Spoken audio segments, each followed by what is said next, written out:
everyone, welcome back to my channel. So today's video is a part of my moving to London series, and today the topic will be picking an area to live in London.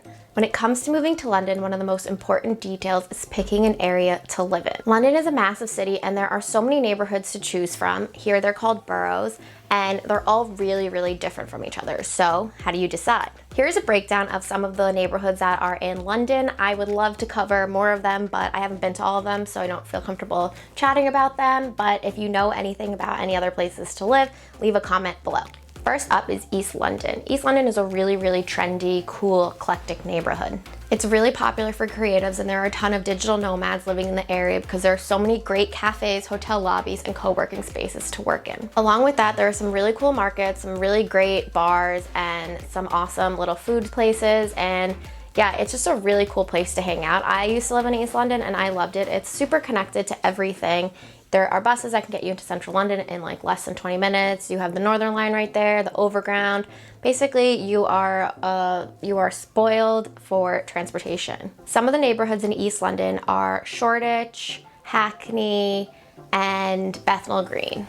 It can be quite expensive to live there, so keep in mind that you're going to be paying a lot for a little bit of space. I lived in Hoxton for 6 months and my rent was about £736 a month, and I had a bedroom and I shared my flat with 5 other people, and we had 1 bathroom and 1 kitchen that was too small to fit everyone in there at the same time. If you move even further east, there's Canary Wharf, which is great if you work in the area. There are a lot of investment banks over there, so a lot of the people who live over there work in the area, but keep in mind that there's not a ton going on the weekends there. Moving on to Southwest London. I currently live in Southwest London and I love it. The reason I love it so much is because there is a ton going on, but it's not nearly as crowded as Central London. Because of the location, I don't feel like I live far away. I live about 30 minutes on the tube to pretty much anywhere in Central London, which is really great. I live in a bigger house and I only pay about £40 more for rent. So I live in a 6-bedroom house right now. I just posted a video about it, so you could click on that up there. It's a 6-bedroom house. I live with 5 other girls. We have 2 bathrooms, a massive garden, massive kitchen, and a living room. And my room is like 4 times the size of the room that I had living in Hoxton. So the extra £40 a month is actually really worth it. And I just really like the neighborhood feel. It's not as busy as living in Hoxton, which really makes a difference for me. The other great part about living in Southwest London is that there are really good parks around the area. You can choose from Clapham Common or Battersea Park. There's other ones like Wandsworth Common and things like that. And then I also love that there are great high streets depending on which neighborhood you're in. There's a ton to do all the time. There's so many like famous pubs. There's a lot of really good outdoor gardens. It's just a really great place to hang out on the weekends and during the week. If you live near Clapham Junction, you can actually hop on the train and be in central London in like 5 minutes. So it's a really good place to live and it's very well connected. And it's a really big mix of families and young professionals, which I really like because it's more my demographic. Whereas in other places, it's just like all families or like all like recent college grads. This is a really good mix, so I really like it. So next up is Southeast London, and Southeast London is becoming a really cool place to live. People are saying that it's the new East London. People are moving to Peckham, which has a vibrant art scene and is a really cool place to hang out. They have awesome rooftop bars. They have a lot of galleries. It's just a really eclectic area, and it's still a little on the cheaper end, but people are saying that because it's going to become the next Shoreditch, prices are going to rise a lot on rent there. To get to central London, you are on the Overground, so it's not too bad if you don't mind a longer transportation, but the good thing about the Overground is that it is air conditioned. So another part of Southeast London is Greenwich, and Greenwich is beautiful. You're located right on the river, and there are so many historical areas in Greenwich. There's a university over there. You can visit the Greenwich Observatory, and it's just a really nice area to live in. Moving on, we are gonna head north.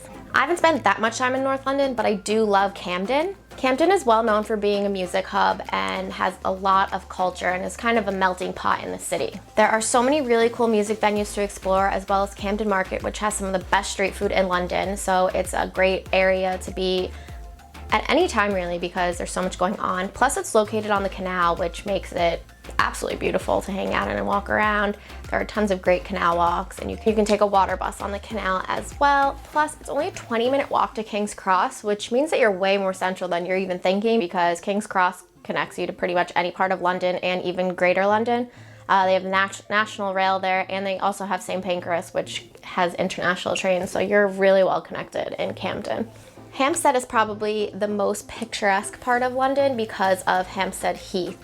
If you go up to Hampstead Heath, you can find an amazing view of London and the skyline, and it's really a great area if you love nature. There are tons of walks up there, and you're a little bit further out from the city, so it kind of gives you a feel of like being removed but still being a part of the madness a little bit because you're so close. Wrapping it up, we're gonna head to West London. I really love West London. I had a friend who lived in West London and I used to visit her all the time when I didn't live here. And I think that it's really charming, but I also find it to be a lot quieter than other parts of London. And I think that's because there's more families there than anything else. But if you want to be close to royalty, West London is for you. My favorite areas are Kensington and Notting Hill. Kensington has a lot of really great museums to check out, like the Natural History Museum is my favorite, and there are so many great little streets to walk down and wander. It's my favorite thing to do in the spring. They have really beautiful mews. The Cayenne's mews are my favorite, and that's in Kensington. And then Notting Hill has Portobello Road Market, which is so fun to visit on the weekends. It's really crowded, but it's one of those places that like locals still go to even though it's become a little bit touristy. Plus they have all those colorful houses everywhere. So it's a nice little stroll along the area. And then of course Chelsea is there, but Chelsea is really expensive and can be like a more exclusive area as made popular by Made in Chelsea. But Chelsea does have a lot going for it as well. They have a really good section of the high street. They have a lot of really good restaurants actually there. If you go further west, rent is gonna be a lot cheaper. I have a lot of friends who live in Shepherd's Bush and they love it there because there's old markets next to Westfield, which is a huge shopping center, and there are great transportation links to central London and to Greater London. So I hope that this video has helped you narrow down a place to live over here. If you have any questions or any other suggestions for places to live, please leave it in the comments. Please stay tuned for more videos in this Moving to London series coming up on Wednesdays and Sundays. If you like what you saw, please give it a thumbs up and hit the subscribe button. Bye!